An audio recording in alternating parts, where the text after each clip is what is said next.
Mic check.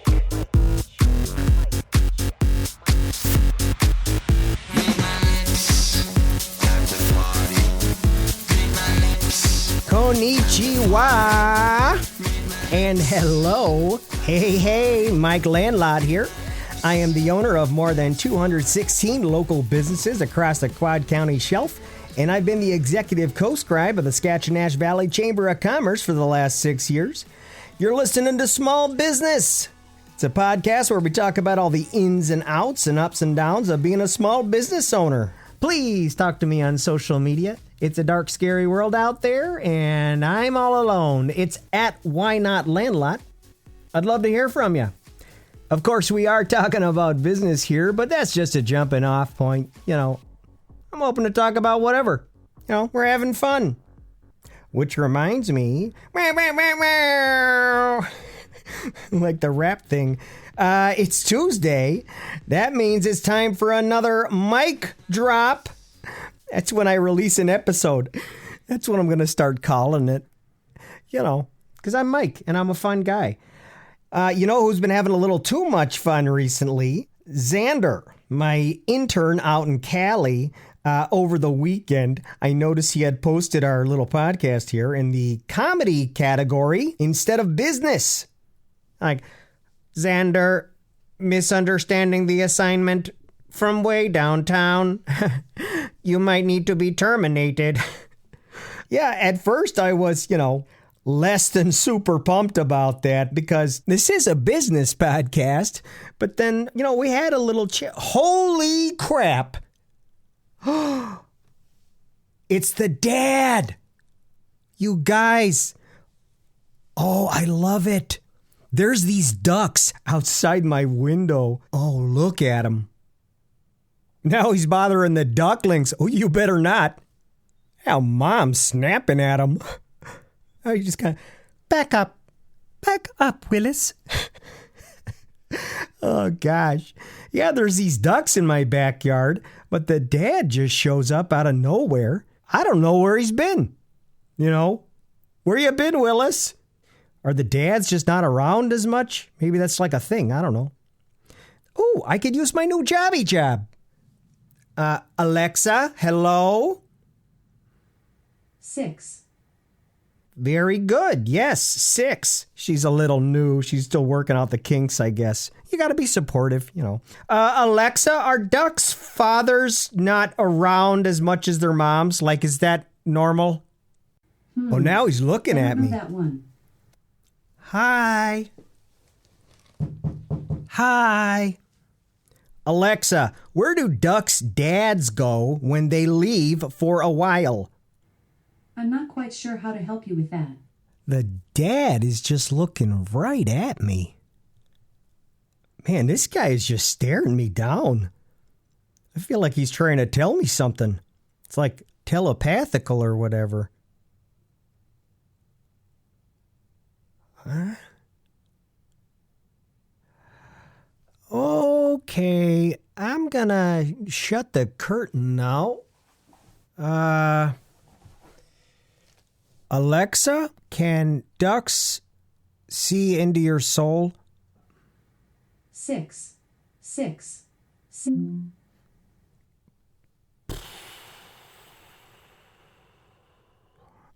Well, it's been a lovely conversation. Thank you for chatting with me. I'm going to turn you off now.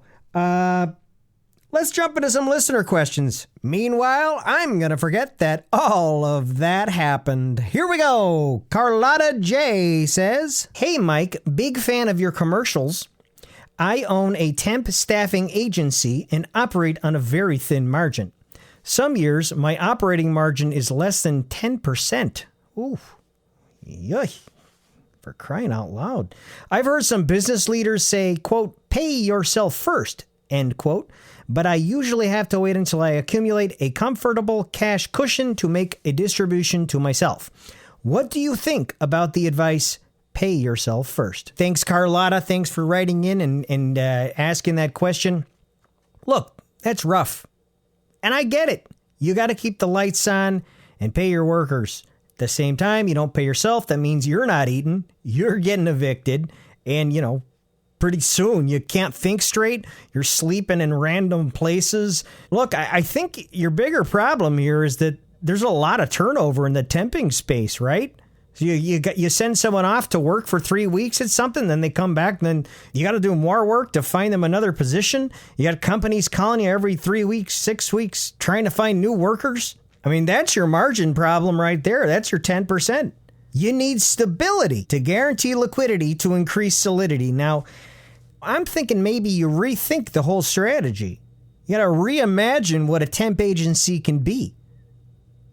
So if you're sending workers out and they're doing 3 weeks, what would it look like if instead you said, hey, company, hey, worker, why don't you make it 6 weeks? Huh? You know, and then once you sort of get the feel for that, you start saying, hey, what if this is a 3-month thing, guys? Seems to be working out okay. What if it's 6 months and you keep sort of pushing it? The longer they stay at each of these places, you know, the easier your job is. The bigger chance you have to free yourself up and start making some real money. I mean, why can't these temp workers work there permanently? I don't know. I mean, is anybody doing that in the temp agency space? Is anybody doing permanent temp workers? I don't know. It's worth a shot. Anyway, thanks for the question, Carlotta. Next question. Allie from Facebook writes, hey, Mike, I'm thinking about opening my own mental health practice in a few years, and I'd really like to specialize in helping kiddos with ADHD. Any advice on how to reach out to and connect with neurodivergent clientele? Well, thank you, Allie. I love this question. Always a big fan of the neurodivergentos. I think I am one, particularly those with ADHD. What were we talking about? No, seriously. So here's my idea. Host a fair and call it Pajamas and Gogurt Extravaganza. Because let's be honest, all neurodivergent people love being in their pajamas. And who can blame them? It's just comfortable. And Gogurt, my gosh, that's the currency right there. I mean, you're looking to attract neurodivergent clients with pajamas and Gogurt. You're going to get them all, like within a 10-mile radius. Again, this is coming from a guy in his pajamas right now. And I just had a Gogurt, you know. You post about it, advertise it on moms groups and stuff, have parents bring their kids out. You know, they can all wear Crocs.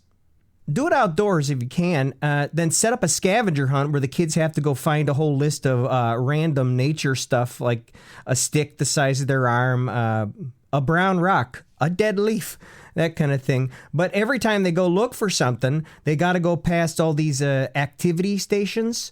So you got all these tables set up with different stuff on them. Fidget spinners, Rubik's Cubes, koosh balls, Play-Doh, buckets of slime, fuzzy blankets, unpopped bubble wrap. Some of them could have iPads on them, you know, just playing various videos.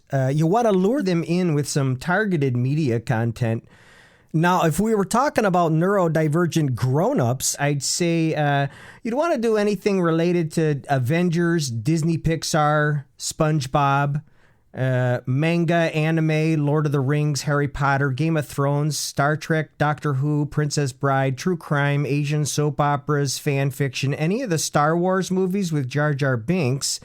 But since you're doing kids, I'd say you'd want to lean more into unboxing videos, reaction videos, stuff about Minecraft mods, Roblox, Mark Rober, Mr. Beast, Is It Cake? Bake Squad, Floor is Lava, oddly satisfying YouTube shorts of stuff getting smushed, stuff like that.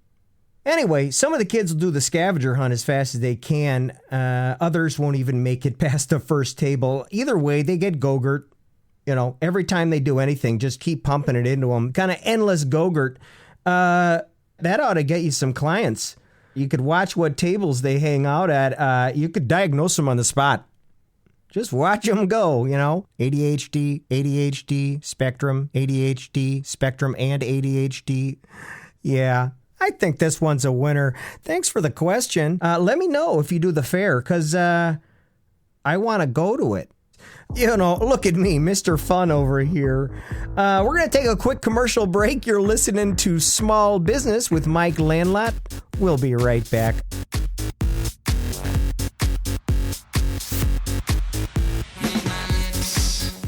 Deep in the jungle, there's an island, and there's something there. This could be a medical breakthrough. We can save countless lives. There's just one problem.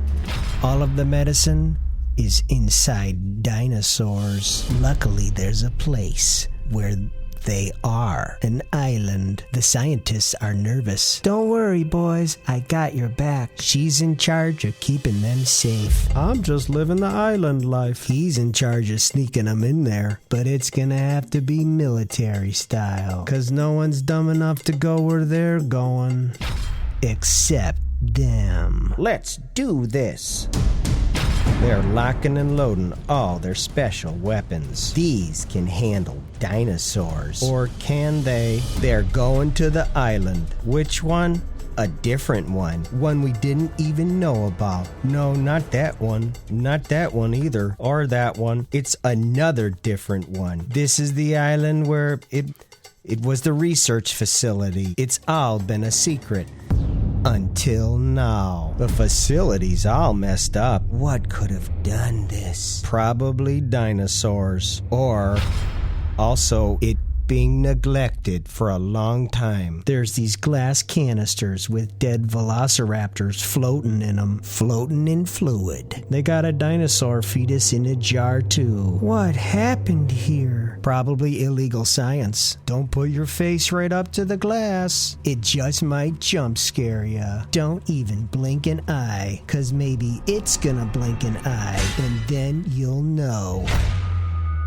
It's eyelids work for some reason. What is this place? The research facility. I don't know, but let's not stick around to find out. Looks like they're sticking around though. It's a tale as old as time. They need DNA samples, but not just from any dinosaurs. This time around, it's the biggest ones. How big? The biggest. Hey, don't steal those eggs. They belong to the biggest pterodactyl of them all. It's the size of an F-16, and it's got an attitude to match. Watch out for these real high cliffs, guys. We're right on the edge of them. What could go wrong? They ignored the warnings. They didn't see the other movies. They don't know that all of this is a bad idea. Now they're up against something they never knew not to underestimate. This medicine better be worth it. Maybe it'll cure every disease. We don't know yet. No one's really gone into detail about it, but it's certainly gonna come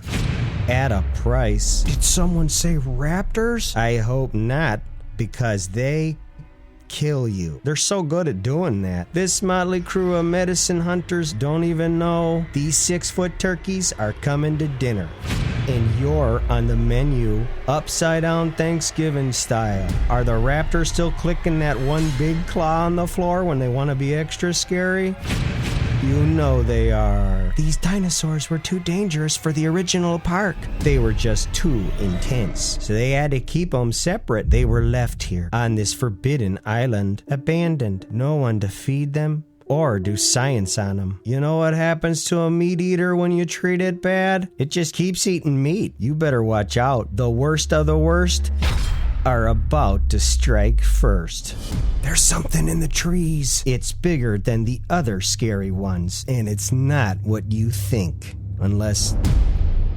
What do you think it is? It's got a squashy face. What kind of dinosaur is that? We're about to find out. Maybe not all the details, but it's about to go buck wild on everybody. Pterodactyls? Check. T-Rex? You betcha. The spitting one? Oh, he's definitely there. It's the mosasaur. He's a real problem, 'cause now they're on a boat. But there's something more. The Spinosauruses. Yep, they're swimming now. We're gonna need luck on our side. But it looks like their luck has run out. Just when they thought they had all the problems they could handle, they found out the worst part.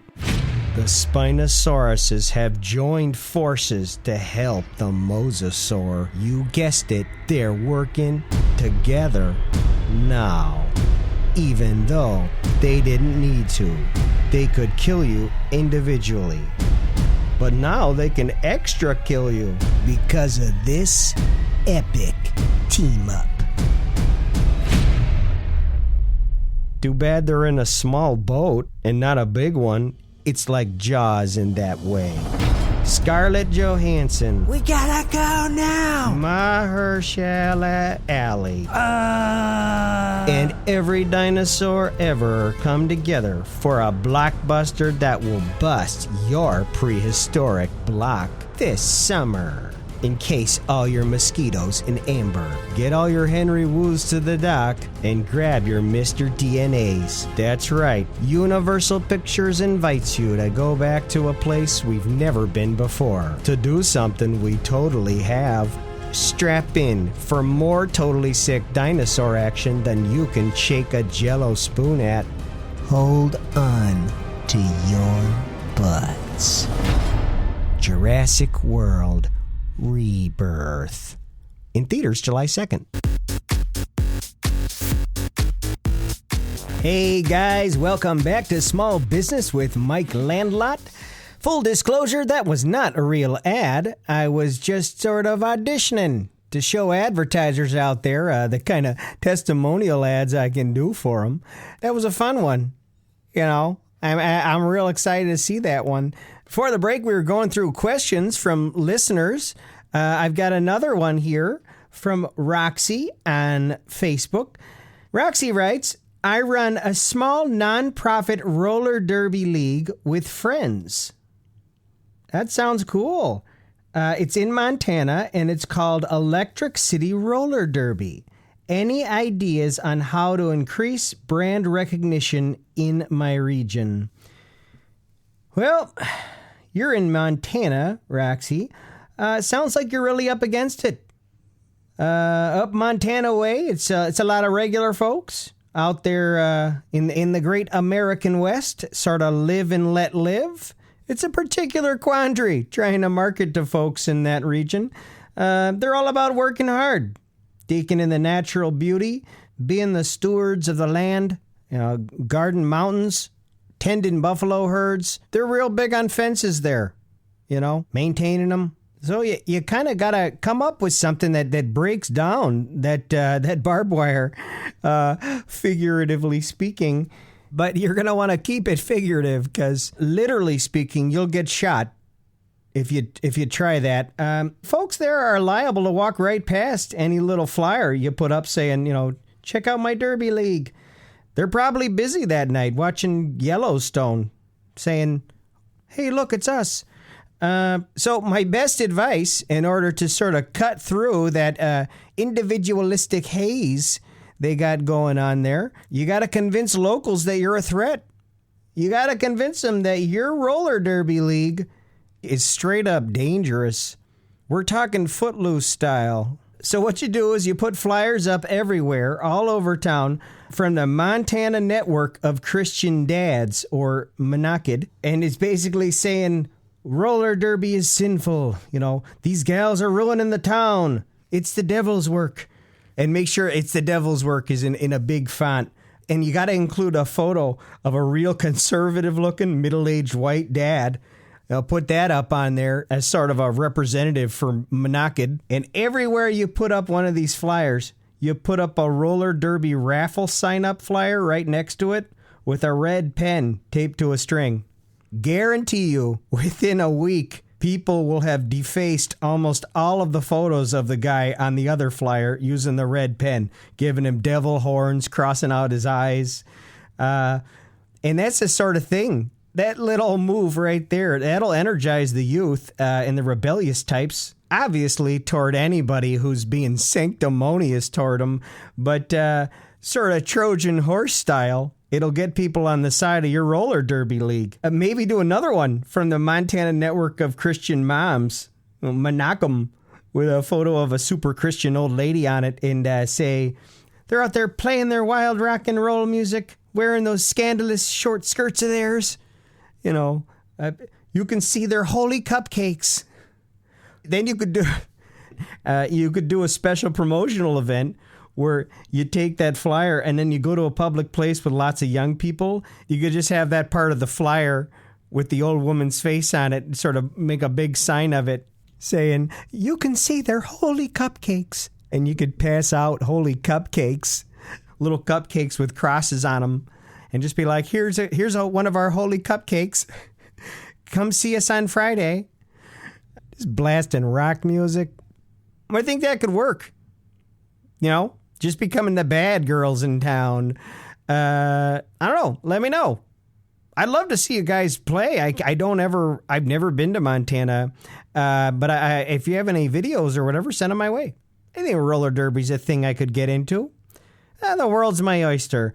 What else? All right. We got another question here from Alexandra W. writes, Hi, Mike. I own a business that sells, rents, tunes, and rebuilds pianos. I would love to know how to reach out to musical artists who may need our services within the Nashville, Tennessee to St. Louis, Missouri area. Thanks. You're very welcome, and thank you for the question.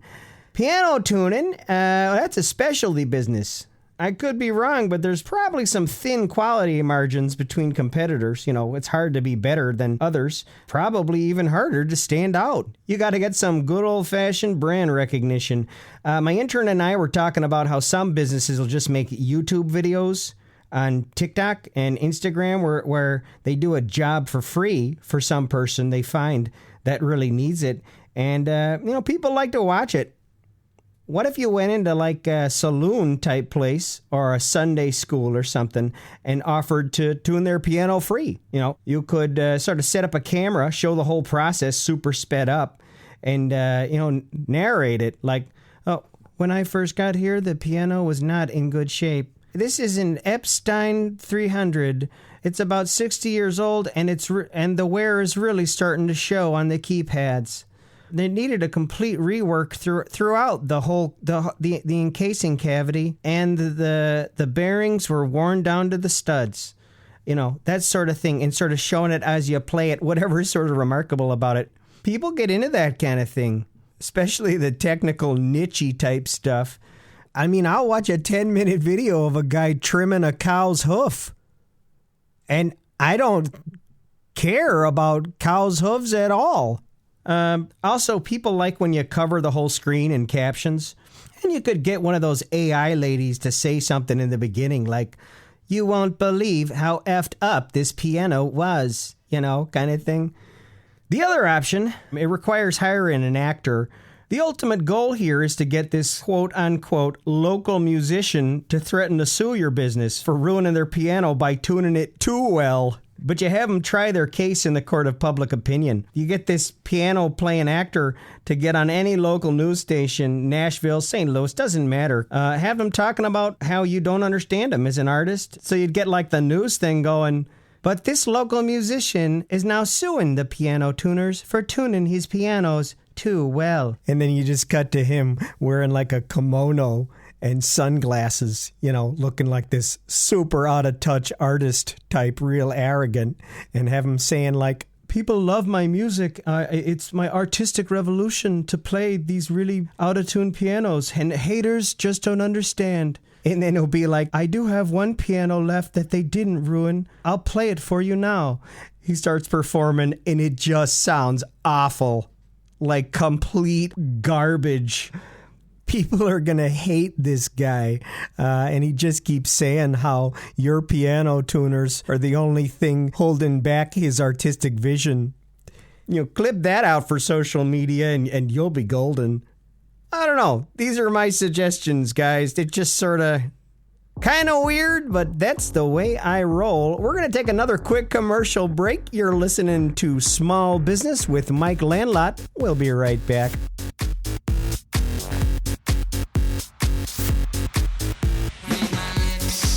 Looks like it's that time of year again. flowers blooming, baseballs flying, and bunnies everywhere. That's right, folks, it's tax season. Now, way back when, I'd be groaning and moaning about that. But nowadays, doing taxes is easier than falling into a pit, and way more fun. That's because I use TurboTax. It's just a few clicks to get started, and then it's off to the races. Once you're signed up, you just enter in whatever info they ask for. It's pretty straightforward. Your name, your address, your birthday, your social security number, whether or not you own a boat. I don't own a boat. Your marital status, divorced. How many kids you have? 0. Boop, boop, first part's a piece of cake. Bit of a heartbreaker, sure, but easy nonetheless. And then they got some more technical questions like, what is the amount in box 6B on your W-76? And then you call up Pam and you're like, Pam, where's my W-76? And she's like, it's with all the other tax forms. I left them for you in a stack. And you're like, oh yeah, now I remember.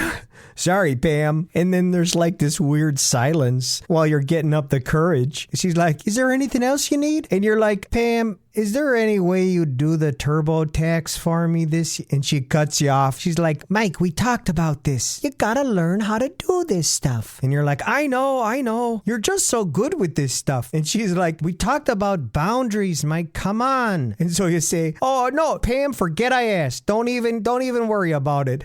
I'm gonna put on my big boy pants and do it myself this time. I got it. No problem. She's like, also, you can't be calling this late. And you're like, you're totally right, Pam. You're 100% right. I'll let you get back to your evening. Sorry for the intrusion. And then you hang up and you're like, I don't want to do this. But you gotta just suck it up and do it. I mean, it's TurboTax. If you can't figure that out, it's not rocket science. You know, we're not building nanobots here. We're not in a race against the Soviets. You know, I mean, if a half monkey man living in a cave using rocks for pillows can figure out how to make fire out of nothing, I'm pretty sure you could figure out how to do online tax prep. Pull it together, Mike. But it's all pretty straightforward. The TurboTax interface is real easy to use. You just look at it and it's like, oh yeah, they're in the boxes. That's what they want to know. And if you run into any trouble, they got their friendly, well-hydrated tax professionals online and available 24 hours a day to answer whatever questions you might have. Hey, you know me, I'm always going to shoot you straight. I know paying taxes is no one's idea of a good time, but with TurboTax, you can file all of it quickly and with peace of mind, you know? You're not worried about it getting gobbled up by some kind of criminal who's going to use it against you. They got a real good security, you know, web security, which every time someone says web security, I think about Spider-Man. That's not what it's like, though. I mean, far be it for me to say what it's like. I don't know. Perhaps Spider-Man's involved.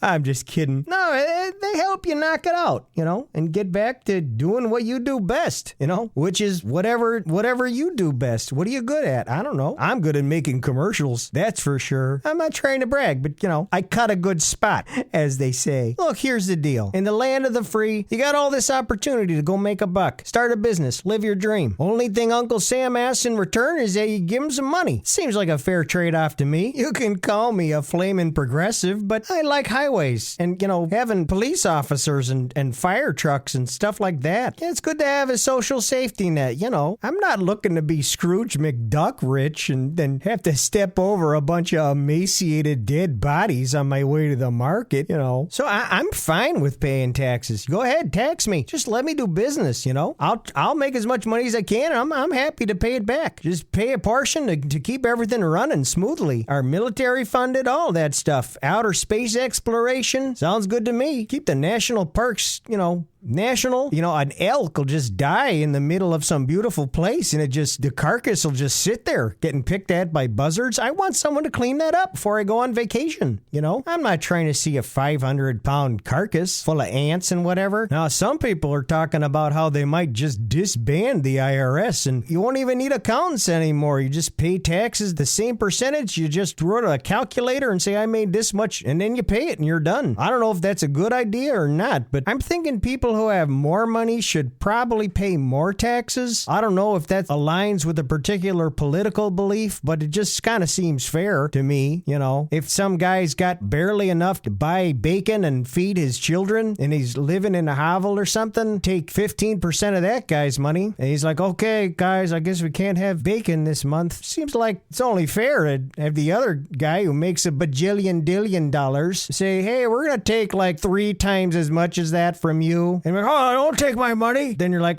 yeah, sorry about that. You're only left with a bajillion jillion dollars. I'm sorry, you can only afford to buy 3 Taj Mahals today. I'm okay with that. The more you make, the more you pay. That's fine. The higher percentage. Whatever. As some people think everything should be privatized and then no one's paying any taxes. That doesn't sound like a great idea to me. I mean, I like the idea of saving money, but if things go down like that, you know, maybe TurboTax could pivot to, instead of helping you calculate your taxes, they could help you calculate what your payments to the local warlord are. You know, keeping track of all the different payments you have to make to various trolls along the footpaths to appease various factions of paramilitary groups. I'm not sure. Maybe they could do that. Whether I'm living a normal life or in the middle of an apocalypse, I'm not trying to make a spreadsheet here. TurboTax takes care of all of that. Hey, you know, I don't know that I'm too hot on the idea of just not nobody paying taxes. I'm pretty sure if you don't have any funding, the government's just not going to be able to do anything. And then it's kind of like, you know, if you got enough food or medicine or weapons to barter with, you could afford to just sort of own your own private road, and then you're doing security. Look, I think there's a lot of people who just wish there was no government at all. They say, I'll defend my own land. And it's like, oh, that's all well and good, but then, you know, defending your land kind of becomes a full-time job. Maybe you're super into that thing. I just kind of feel like you run out of options. Kind of the only thing you get to do on a given day is walk the perimeter. Hey, I'm going to go walk the perimeter again. Okay, do you want to watch Netflix? No, that all stopped being a thing. We just walk the perimeter every day, and nothing happens for weeks at a time until some group of strangers shows up and we have to have a tense standoff, and then we have to, you know, kill people. Well, everybody's going to have real good fences then. And all the fence manufacturers are going to have to become local. All the industry will shut down. You'll end up with a bunch of real Baroque fences, which, you know, is cool if you've always dreamed of making fences. Hey, cool fence. Yeah, it's a custom job. My brother-in-law made it before he died of strep throat. That's the kind of conversation you can have with people that you just shot, you know, while they're bleeding out on the edge of your property. Look, the collapse of society would be real good for people who are super into either doing military stuff all day long for the rest of their lives or building barricades and stuff. So if you like making forts and playing G.I. Joe, the apocalypse might be for you. I'm not sure I'd fit in so great. You know, there's some guy there who's like, this is my land and these are my people. I'm the warlord in these parts. And I say, please, I haven't eaten in 4 days. My name is Mike. I come bearing no ill will. I have no weapons. Can I please join your ragtag group? I promise to work hard. They'll be like, all right, Outlander, what are your skills? Can you protect our women folk? Or can you hunt down the beasts of the swamp? What martial arts do you know? Like, I'm good at talking.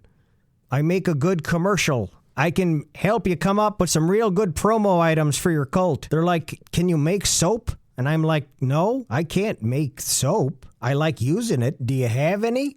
You know, I really enjoyed using Irish Spring, but, you know, they stopped making that after the Great Culling. I haven't seen a bar of Irish Spring for 2 years. They'll be like, well, can you tend the animals? I'll be like, I like animals. I just don't know what they need. You know, I ask them and they just moo, bark, you know, make animal noises at me. Like, what, old MacDonald had a farm. I'm like, E-I-E-I-O, my God, what are we doing here? I don't know how to do this. I could make drawings for people, I guess. I don't know. At that point, they'd be like, get rid of them. And I'd drop to my knees and be like, oh, please, no, let me be a jester to entertain the children. Best case scenario, they let me stand in the field and be a scarecrow. So yeah, I don't know. I'm not seeing a real good future for me in that kind of world. I think I'd rather just pay taxes.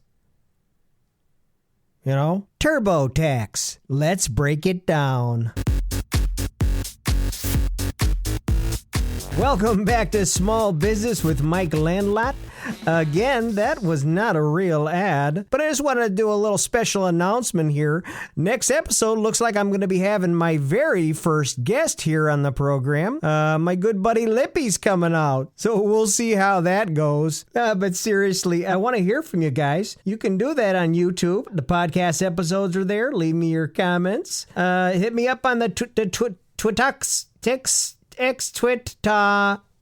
If Facebook is a thing that you feel compelled to use, you can hit me up there as well, and you can stop by my Instagram. All of these places are at Why Not Landlot. Go add me right now. Leave me your thoughts, comments, questions about small business, life, whatever. It's all about community, guys, so join the conversation, and together we can make small business a little bit smaller. That about does it for me. This has been Small Business with Mike Landlot. If you're enjoying the podcast, please leave a review. If you're not, please don't. All right, be safe out there, everyone. And remember, think global, dream local, and watch out for deer.